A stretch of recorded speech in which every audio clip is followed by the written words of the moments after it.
Hello guys, welcome. In this video, I'm going to be showing you how to make a character cloth in Blender.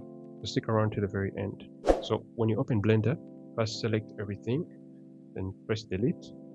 Now let's first add a Maximo character that we're going to use for this very animation. So come to File and go to Import, then FBX, then browse for it, then select it and click on import to import it into the viewport. So right now press Shift A, then go to mesh and add a plane as well, then click on this X to go to the side view, then come down here to the timeline and bring it up to this very level. So press G, then bring the plane up to somewhere here, then press R and rotate it by 90. Now press tab to go to the edit mode, then press S, then 2 to scale it up by 2, then right click and click on subdivide to subdivide it, then come here and click on this drop down arrow, then increase this number of cuts to about 40. Now come up here on face, then click on triangulate faces to triangulate them. So switch back to the object mode. Now it's time to make our cloth simulation. Now come down here and make another area like this, then change it to the geometry node editor. Now click on new, then press Shift A and go to simulation, then add a cloth dynamic node. Now if you go back to the first frame, then play it, you can see that the cloth object falls down. Now since we don't want it to fall, let's go to the edit mode by pressing tab, then let's select these edges by pressing alt, then click on them. Now that we have the edges selected, let's come here to the object data properties, then we click on this plus icon, then click on assign and assign them to that vertex group. So let's press tab to go back to the object mode. Then to add that pane group, come back to the geometry node editor, then press Shift A, then go to geometry, then read, then add a named attribute node. Now to be able to differentiate the node group easily, you can come back here to the vertex groups and click on it, then rename it an easier name to remember.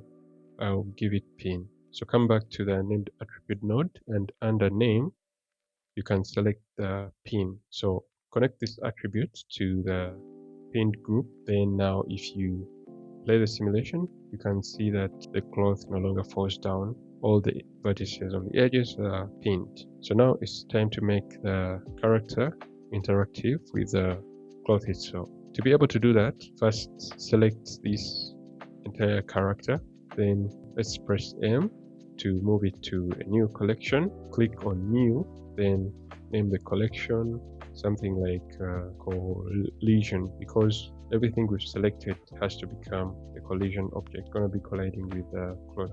Then create. So now that we have everything in that vertex group, select each item one by one, then come to the modifier properties, then go to modifier, then simulation, then add collider.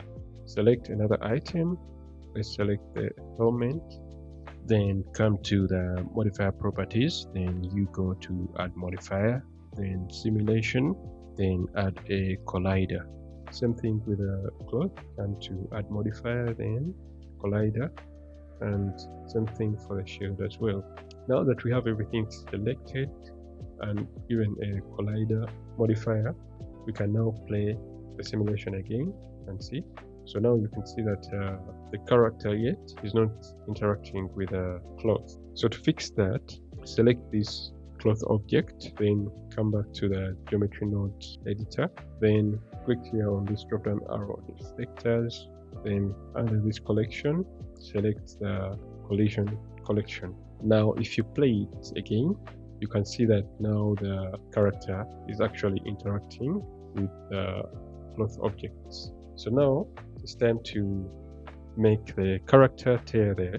cloth object. So to do that, we just need to come here and click on this box, then activate the tearing option. So now if you play it again, you can see that nothing almost happens again. And now we just need to play with a few settings here.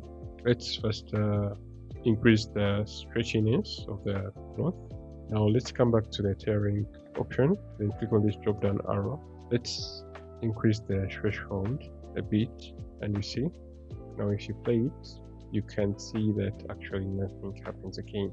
Now if you reduce it to about 0.9, let's see, now you can see that the cloth rips apart even before it's actually interacted with. So it means we have to increase on this threshold.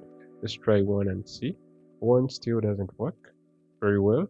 Let's increase it to 1.1 and we see now it actually interacts, but you can see that it's able to tear just a little area. We need to actually increase this threshold to, let's reduce it to 0.5 and we see now you can see that it can actually tear. So let's increase the stretchiness as well and we see if it can actually make a difference. Let's reduce it a bit. Now let's reduce this threshold as well to about 1.04 and also increase this bendiness to about 1.33. You can see that now it rips apart, but it has a few interaction points. So to reduce the threshold a bit to 1.035 and we see. Let's also increase the stretchiness to 0.129 and we see. Yeah, you can see that it actually comes up well. You can keep on adjusting these values until they give you the best result that you need. Thank you so much for watching this tutorial up to now. I really appreciate your time. If you found this tutorial helpful, please make sure that you like the video and also subscribe to the channel. And if you found any problems or there is something that you would like me to explain further, please let me know in the comment section. And finally, if you enjoy watching these tutorials and all the work I put out on this channel and you would like to support me directly, you can always support by joining the channel membership, and that support helps me put more time and resources into producing better and bigger tutorials for you.